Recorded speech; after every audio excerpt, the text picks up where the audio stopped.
Assalamualaikum warahmatullahi wabarakatuh. Alhamdulillahirabbil alamin.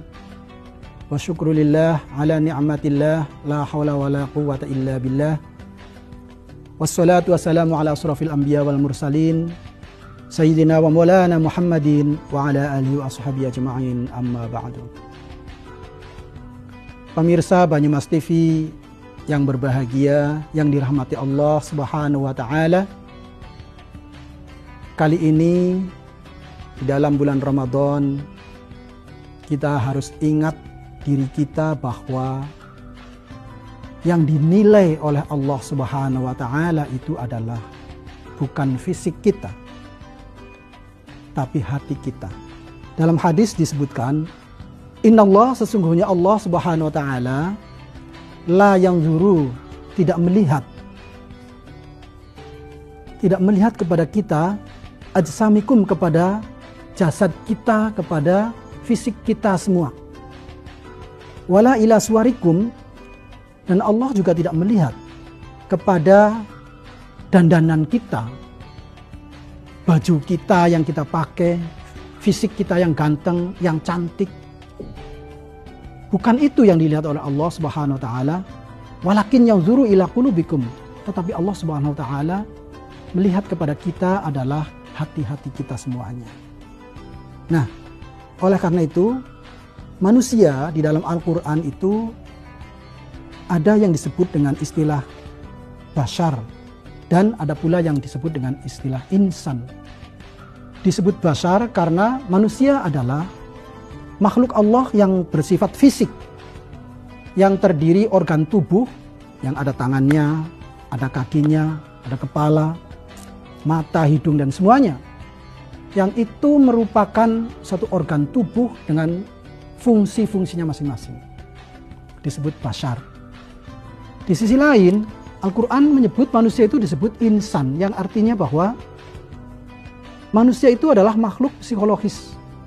Karena kata insan itu berasal dari kata nasa yanusu, yang artinya bergejolak, atau uns yang artinya mesra, dan dari kata nasyayansa yang artinya pelupa. Oleh karena itu, manusia itu kadang bahagia, kadang sedih, kadang tertawa, kadang cemberut, kadang gelisah, gundah, tetapi kadang gembira ria. Nah, ini menunjukkan bahwa manusia itu adalah makhluk psikologis. Karena makhluk psikologis, juga manusia mempunyai organ psikis, yaitu terdiri dari ada akal, ada nafsu, ada yang disebut dengan basirah. Nah, apa itu akal? Akal adalah di dalam jiwa manusia yang mempunyai kemampuan berpikir, tetapi akal itu bisa tergoda oleh setan, bisa kadang ke kanan, bisa kadang ke kiri, bisa sesat, bisa juga kebenaran. Sedangkan nafsu itu selalu mengajak kepada manusia, kepada diri manusia untuk melakukan ketidakbenaran.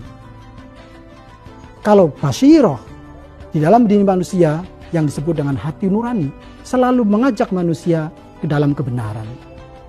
Jadi basirah selalu benar, nafsu selalu mengajak kesalahan, dan akal adalah kadang salah dan kadang benar. Kalau kita tergoda, maka akal akan menunjukkan kesesatan. Kalau kita nggak mau tergoda setan, maka akal akan menunjukkan kebenaran. Nah, sesungguhnya kenapa manusia harus ada namanya nafsu? Karena manusia itu menjadi makhluk Allah yang di dalam jiwanya ada namanya penguji sistem, yaitu nafsu.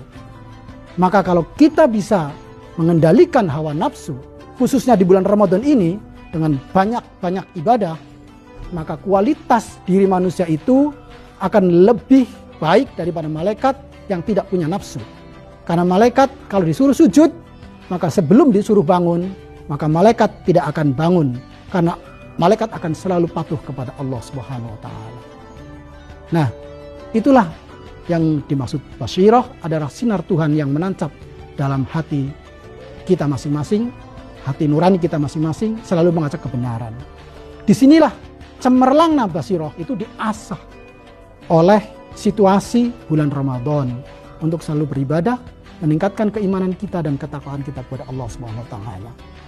Demikian mudah-mudahan menjadi manfaat kita semua di bulan Ramadan ini. Wallahul muwaffiq ila aqwamit thoriq. Wassalamualaikum warahmatullahi wabarakatuh.